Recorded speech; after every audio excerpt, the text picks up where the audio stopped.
Bizim ülkemizde akşamla yatsı arası şafak sıkıntılar bizden çok şeyler aldı götürdü. Ramazan ayı Kur'an ayı. Kur'an nazil olduğu için değer kazanıyor. Bu ayda Kur'an'ı okumak lazım. Anlamaya çalışmak lazım. Dinlemek lazım.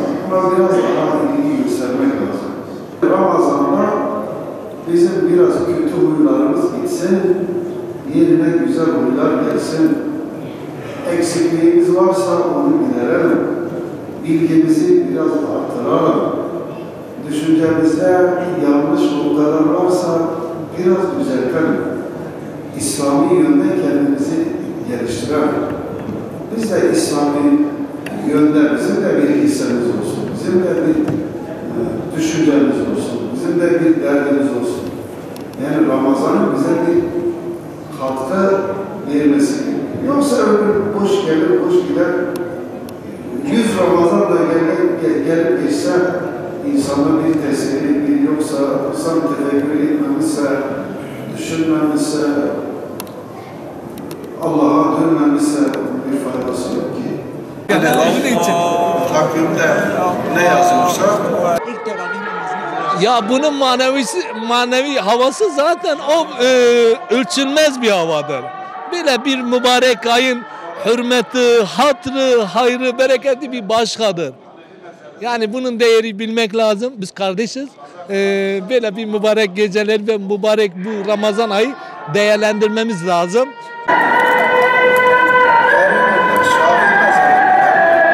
Öncelikle hepimizin kendimizi muhasebe etmesi gerektiğini, yani her an ölümü tefekkür etmemiz gerektiğini ve Allah Azze ve Celle sürekli rükû, secde etmemiz gerektiğini, bunu yalnızca Ramazan'a has değil, hayatımızın bir bütününe.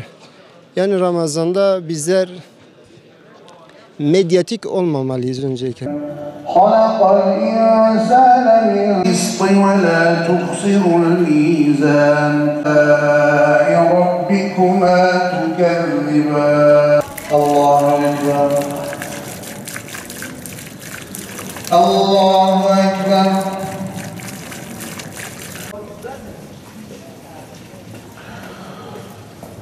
الرحمن الرحيم مالك يوم الدين إياك نعبد وإياك نستعين الله أكبر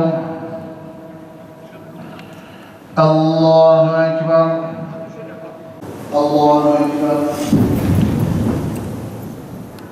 الله أكبر السلام عليكم ورحمة الله إن الله على كل شيء قدير الله أكبر السلام عليكم ورحمة الله السلام عليكم ورحمة الله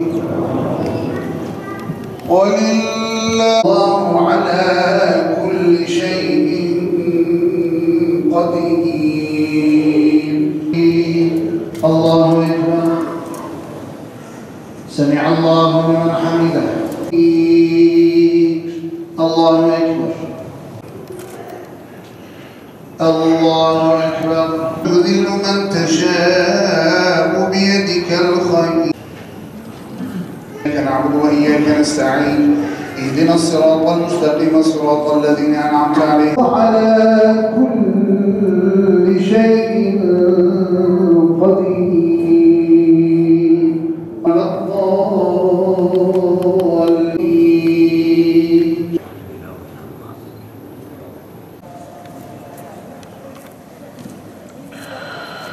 رب العالمين